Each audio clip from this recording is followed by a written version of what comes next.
ನಮಸ್ಕಾರ, ಆದಾಬ್, ಜೈ ಭೀಮ್. ನಾನು ನಿಮ್ಮ ಭಾಗ್ಯನಾರಾಯಣ ಬೊಗವರಪು. ನೀವು ನೋಡ್ತಾ ಇದ್ದೀರಿ ಸುದ್ದಿ ಸರ್ಕಲ್. ಅಮೆರಿಕ ಮತ್ತು ಇರಾನ್ ನಡುವಿನ ಸಂಘರ್ಷ ಈಗ ಪೂರ್ಣ ಪ್ರಮಾಣದ ಗಂಭೀರ ಯುದ್ಧವಾಗಿ ಪರಿವರ್ತನೆ ಆಗಿದೆ. ಅದರ ಭಾಗವಾಗಿ ಇರಾನ್ ತನ್ನ ಅತ್ಯಂತ ಶಕ್ತಿಶಾಲಿ ಬ್ಯಾಲಿಸ್ಟಿಕ್ ಮಿಸೈಲ್ ಸೆಜ್ಜಿಲ್ ಅನ್ನ ಉಪಯೋಗಿಸಿದೆ. ಕಳೆದ ಬಾರಿ ಉಪಯೋಗಿಸಿತ್ತು, 40 ದಿನಗಳ ಯುದ್ಧ ಆಗಿತ್ತಲ್ಲ ಆಗ ಉಪಯೋಗಿಸಿತ್ತು. ಈಗ ಮತ್ತೆ ಉಪಯೋಗಿಸಿದೆ. ಈ ದಾಳಿಯಲ್ಲಿ ಕಳೆದ 2-3 ದಿನಗಳಿಂದ ನಡೀತಿರುವಂತಹ ಈ ದಾಳಿಯಲ್ಲಿ ಇರಾನ್ ಪ್ರಕಾರ 400ಕ್ಕೂ ಹೆಚ್ಚು ಅಮೆರಿಕ ಸೈನಿಕರು ಗಂಭೀರವಾಗಿ ಗಾಯಗೊಂಡಿದ್ದಾರೆ ಮತ್ತು ಅಮೆರಿಕವೂ ಸಹ ಒಪ್ಪಿಕೊಂಡಿರುವ ಹಾಗೆ 3 ಜನ ಅಮೆರಿಕದ ಯೋಧರು ಜೀವ ಕಳ್ಕೊಂಡಿದ್ದಾರೆ, ಅಮೆರಿಕ ಒಪ್ಕೊಂಡಿರೋ ರೀತಿಯಲ್ಲಿ. ಸೊ ಏನೆಲ್ಲ ನಡೀತು ಈ 2-3 ದಿನಗಳಲ್ಲಿ ಅಮೆರಿಕ ಮತ್ತು ಇರಾನ್ ನಡುವಿನ ಸಂಘರ್ಷದಲ್ಲಿ? ಏನಿದು ಸೆಜ್ಜಿಲ್ ಬ್ಯಾಲಿಸ್ಟಿಕ್ ಮಿಸೈಲ್, ಇದಕ್ಕೆ ಯಾಕೆ ಇಷ್ಟೊಂದು ಮಹತ್ವ, ಅದನ್ನು ವಿವರಿಸುವಂತಹ ಪ್ರಯತ್ನವನ್ನು ಮಾಡ್ತೀನಿ. ಮತ್ತೆ ಏನೆಲ್ಲ ಬೆಳವಣಿಗೆಗಳಾಗಿದ್ದಾವೆ, ಎಲ್ಲೆಲ್ಲ ದಾಳಿ ಮಾಡಿದೆ ಇರಾನ್, ಅದನ್ನು ಸಹ ವಿವರಿಸುವಂತಹ ಪ್ರಯತ್ನವನ್ನು ಮಾಡ್ತೀನಿ.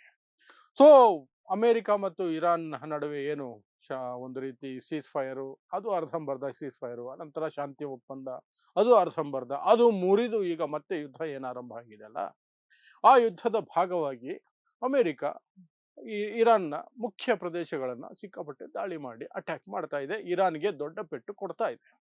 ಇರಾನ್ ಸಿಕ್ಕಾಪಟ್ಟೆ ನಲುಗಿ ಹೋಗ್ತಾ ಇದೆ. ಯಾಕೆಂದ್ರೆ ಅಮೆರಿಕ ಜೋರಾಗಿ ದಾಳಿ ನಡೆಸ್ತಾ ಇದೆ. ಮತ್ತೆ ಈ ಹಿಂದಿನ ದಾಳಿಯಲ್ಲೇ ಧಾಟಿಯಲ್ಲೇ ದಾಳಿಯನ್ನ ನಡೆಸ್ತಾ ಇದೆ. ಮೊದಲು ಯುದ್ಧ ಆಯ್ತಲ್ಲ, 40 ದಿನಗಳ ಯುದ್ಧ, ಅದೇ ಒಂದು ಫೋರ್ಸ್ ಅಲ್ಲಿ ಈಗ ಮತ್ತೆ ದಾಳಿ ನಡೆಸ್ತಿರೋದ್ರಿಂದ ಇರಾನ್ಗೆ ಬಹಳ ದೊಡ್ಡ ನಷ್ಟ ಆಗ್ತಿದೆ.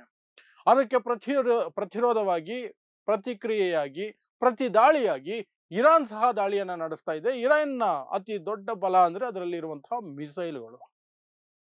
ಮಿಸೈಲ್ಗಳು ಸಂಖ್ಯೆ ಸಿಕ್ಕಾಪಟ್ಟೆ ಇದೆ. ಯಾರು ಯಾರು ಊಹೆಗೂ ಸಿಗದಷ್ಟು ಮಿಸೈಲ್ಗಳನ್ನು ಇಟ್ಕೊಂಡಿದೆ ಇರಾನ್. ಎಷ್ಟು ವರ್ಷಕ್ಕೆ ತಡೆಯುತ್ತೋ ಗೊತ್ತಿಲ್ಲ, ಅಷ್ಟು ಮಿಸೈಲ್ಗಳನ್ನ ಇಟ್ಕೊಂಡಿದ್ದೀನಿ ಅಂತ ಅದು ಹೇಳ್ಕೊಂಡಿದೆ. ಬೇರೆ ಜಗತ್ತಲ್ಲಿ ಎಲ್ಲರೂ ಒಪ್ಕೊಳ್ಳುವಂಥದ್ದು, ಎಸ್, ಮಿಸೈಲ್ಗಳ ವಿಚಾರದಲ್ಲಿ ಇರಾನ್ ಅನ್ನ ಹೊಡೆಯೋದು ಭಾರಿ ಕಷ್ಟ ಇದೆ ಅಂತ. ಅಂತಹ ಮಿಸೈಲ್ಗಳಲ್ಲಿ ಅತ್ಯಂತ ಪವರ್ಫುಲ್ ಆಗಿರುವಂತಹ ಮಿಸೈಲ್ಗಳಲ್ಲಿ ಒಂದು ಅಂದ್ರೆ ಸೆಜ್ಜಿಲ್ ಬ್ಯಾಲಿಸ್ಟಿಕ್ ಮಿಸೈಲ್. ಈ ಸೆಜ್ಜಿಲ್ ಬ್ಯಾಲಿಸ್ಟಿಕ್ ಮಿಸೈಲ್ ಸುಮಾರು 2000 ಕಿಲೋಮೀಟರ್ ದೂರದವರೆಗೆ ಹೋಗಿ ಟಾರ್ಗೆಟ್ ಅನ್ನ ಹಿಟ್ ಮಾಡುತ್ತೆ. ಬಹಳ ಪವರ್ಫುಲ್ ಆದಂಥದ್ದು. ಮತ್ತು ಆಂಟಿ ರೆಡಾರ್ ಸಿಸ್ಟಮ್ ಅಥವಾ ಆಂಟಿ ಮಿಸೈಲ್ ಸಿಸ್ಟಮ್ಗಳಿದಾವಲ್ಲ, ರೆಡಾರ್ಗಳಿದಾವಲ್ಲ, ಅವುಗಳಿಗೆ ಸಾಮಾನ್ಯವಾಗಿ ಅದು ಸಿಕ್ಕಾಕೊಳ್ಳೋದು ಬಹಳ ಕಷ್ಟ. ಯಾಕೆಂದ್ರೆ ಅದು ನೇರವಾಗಿ ಹೋಗೋದಿಲ್ಲ, ಹಾವಿನ ರೀತಿ ಯಾವುದ್ಯಾವುದು ಆಂಗಲ್ಗಳಲ್ಲಿ ಹೋಗುತ್ತೆ. ಹಾಗಾಗಿ ಆಂಟಿ ಮಿಸೈಲ್ ಸಿಸ್ಟಮ್ ಫೈರ್ ಮಾಡುವಂತಹ ಮಿಸೈಲ್ಗಳಿಗೆ ಇದು ಸಾಕಷ್ಟು ಬಾರಿ ಚಕ್ಮಾ ಕೊಟ್ಟು ಮುಂದಕ್ಕೆ ಹೋಗಿ ತನ್ನ ಟಾರ್ಗೆಟ್ ಅನ್ನ ರೀಚ್ ಮಾಡುತ್ತೆ. ಅದು ನಡೆದಿದೆ, ಟಾರ್ಗೆಟ್ ಅನ್ನ ರೀಚ್ ಆಗಿದೆ. ಸೆಜ್ಜಿಲ್ ಮಿಸೈಲ್ ದಾಳಿಗೆ ಅಮೆರಿಕದ ಸೇನಾ ನೆಲೆಗಳು ಸಾಕಷ್ಟು ನಜ್ಜುಗುಜ್ಜಾಗಿ ಹೋಗಿದ್ದಾವೆ, ಸಾವು ನೋವಾಗಿದೆ. ಅಮೆರಿಕದ 3 ಜನ ಸೈನಿಕರು ಪ್ರಾಣ ಬಿಟ್ಟಿದ್ದಾರೆ ಅಂತ ಸ್ವತಃ ಅಮೆರಿಕ ಒಪ್ಕೊಂಡಿದೆ. ಇರಾನ್ ಸಹ ಹೇಳ್ತಿದೆ ಸಾವು ಸಾಕಷ್ಟು ಆಗಿದೆ ಅಂತ. ಇನ್ನೊಂದು ಹೇಳ್ತಾ ಇರುವಂತಹದ್ದು, ಅಮೆರಿಕ ಹೇಳೋದು ಕೆಲವರಿಗೆ ಗಾಯ ಆಗಿದೆ ನಮ್ಮ ಯೋಧರಿಗೆ ಅಂತ. ಬಟ್ ಇರಾನ್ ಹೇಳ್ತಿದೆ 400ಕ್ಕೂ ಹೆಚ್ಚು ಜನ 400ಕ್ಕೂ ಹೆಚ್ಚು ಜನ ಗಾಯಗೊಂಡಿದ್ದಾರೆ ಅಮೆರಿಕ ಸೈನಿಕರು ಅಂತ.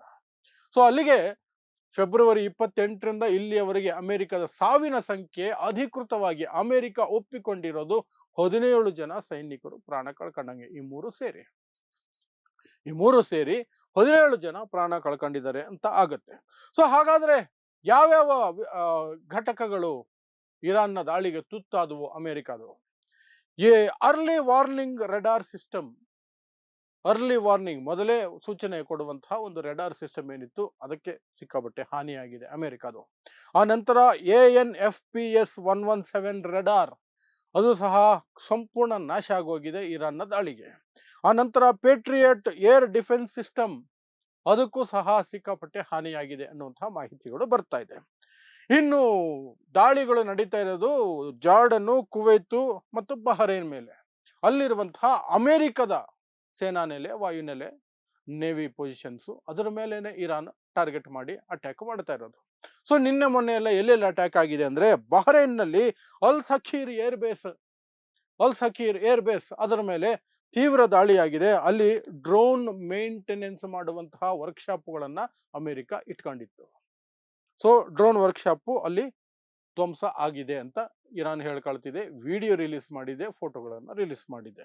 ಆ ನಂತರ ಸಲ್ಮಾನ್ ಪೋರ್ಟ್, ಅಲ್ಲಿ ಟಾಸ್ಕ್ ಫೋರ್ಸ್ ಇತ್ತು. ಟಾಸ್ಕ್ ಫೋರ್ಸ್ 54 ಅನ್ನುವಂತಹ ಹಡಗು. ಅದರಲ್ಲಿ ಅಮೆರಿಕದ ಇದು ನೇವಿ ಸೋಲ್ಜರ್ಸ್ ಇದ್ರು. ಅದರ ಮೇಲೂ ಸಹ ದಾಳಿಯಾಗಿದೆ. ಅದಕ್ಕೂ ಸಹ ಸಿಕ್ಕಾಪಟ್ಟೆ ಹಾನಿಯಾಗಿದೆ ಅಂತ ವರದಿಗಳು ಬರ್ತಾ ಇದೆ. ಇನ್ನು ಕುವೈತ್‌ನಲ್ಲಿ ಕ್ಯಾಂಪ್ ಅರಿಫಾಜಾನ್ ಅನ್ನುವಂತಹ ಒಂದು ಜಾಗ. ಆ ಜಾಗದ ಮೇಲೆಯೂ ಸಹ ಇರಾನ್ ತೀವ್ರತರವಾದಂತಹ ದಾಳಿಯನ್ನ ನಡೆಸಿದೆ. ಅಲ್ಲಿ ಕಮಾಂಡೋಗಳಿಗೆ ಸಪೋರ್ಟ್ ಮಾಡುವಂತಹ ಬೇಸ್ ಅನ್ನ ಮಾಡಲಾಗಿತ್ತು. ಕಮಾಂಡೋ ಸಪೋರ್ಟ್ ಬೇಸ್ ಇತ್ತಲ್ಲಿ. ಅದರ ಮೇಲೆ ದೊಡ್ಡ ಮಟ್ಟದಲ್ಲಿ ದಾಳಿ ಆಗಿದೆ. ಇನ್ನು ಜಾರ್ಡನ್ನಲ್ಲೂ ಸಹ ಸಣ್ಣ ಪುಟ್ಟ ದಾಳಿಗಳು ನಡೆದಿದ್ದಾವೆ. ಮುಖ್ಯವಾಗಿ ಬಹರೇನ್ ಮತ್ತು ಕುವೈತ್‌ನಲ್ಲಿ ತೀವ್ರತರವಾದ ದಾಳಿ ನಡೆದಿದೆ. ಈ ದಾಳಿಗಳಲ್ಲೇನೆ 3ಕ್ಕಿಂತ ಹೆಚ್ಚು ಜನ ಅಮೆರಿಕ ಸೈನಿಕರು ಈ 2-3 ದಿನಗಳಲ್ಲಿ ಹತರಾಗಿದ್ದಾರೆ. 400ಕ್ಕೂ ಹೆಚ್ಚು ಸೈನಿಕರು ಗಾಯಗೊಂಡಿದ್ದಾರೆ ಅನ್ನುವಂತಹ ಮಾಹಿತಿಗಳು ಬರ್ತಾ ಇರೋದು. ಸೊ ಇದಿಷ್ಟು ಅಮೆರಿಕ ಮತ್ತು ಇರಾನ್ ನಡುವೆ ನಡೀತಾ ಇರುವಂತಹ ಸಂಘರ್ಷದ ನಡುವೆ ಈಗ ಆಗಿರುವ ಲೇಟೆಸ್ಟ್ ಡೆವಲಪ್ಮೆಂಟ್. ಯುದ್ಧ ಉತ್ತುಂಗದಲ್ಲಿದೆ. ಫುಲ್ ಫ್ಲೆಜ್ ವಾರ್, ಪೂರ್ಣ ಪ್ರಮಾಣದ ಯುದ್ಧ ನಡೀತಾ ಇದೆ. ಯಾವುದೇ ಅನುಮಾನ ಬೇಕಾಗಿಲ್ಲ. ಸುಮ್ಮನೆ ಇವರೊಂದು ಹಾಕಿ ರೆಸ್ಟ್ ತಗೊಳ್ಳೋದು, ಗ್ಯಾಪ್ ಬಿಡೋದು ಆ ಥರದ್ದು ಏನೂ ಇಲ್ಲ. ಎಲ್ಲ ತೀವ್ರತರವಾಗಿ ನಡೀತಾ ಇದೆ. ಇನ್ನು ಇರಾನ್ ಹೊರ್ಮುಜ್ ಸ್ಟ್ರೈಟ್ ಅನ್ನ ಬಂದ್ ಮಾಡಿ ಕೂತ್ಕೊಂಡಿದೆ. ಏನೇನೋ ಆಗ್ತಿದೆ. ಮತ್ತೆ ಇಡೀ ಜಗತ್ತಿಗೆ ತೈಲ ಸಪ್ಲೈ ವ್ಯತ್ಯಯ ಆಗುವ ಎಲ್ಲ ಸಾಧ್ಯತೆಗಳು ಎದ್ದು ಕಾಣ್ತಾ ಇದೆ. ಸೊ ಈ ಯುದ್ಧ ಎಲ್ಲಿಗೆ ಹೋಗುತ್ತೆ, ಏನಾಗುತ್ತೆ, ಈಗ ಸದ್ಯಕ್ಕಂತೂ ಯಾರ ಊಹೆಗೂ ನಿಲುಕದ ವಿಚಾರ. ಯಾರ ಊಹೆಗೂ ನಿಲುಕದ ವಿಚಾರ. ಸೊ ಇಂತಹದ್ದೇ ವಿಶೇಷ ಸುದ್ದಿಗಳಿಗಾಗಿ ನೋಡ್ತಾ ಇರಿ ಸುದ್ದಿ ಸರ್ಕಲ್. ನಾನು ನಿಮ್ಮ ಭಾಗ್ಯನಾರಾಯಣ ಬೊಗವರಪು.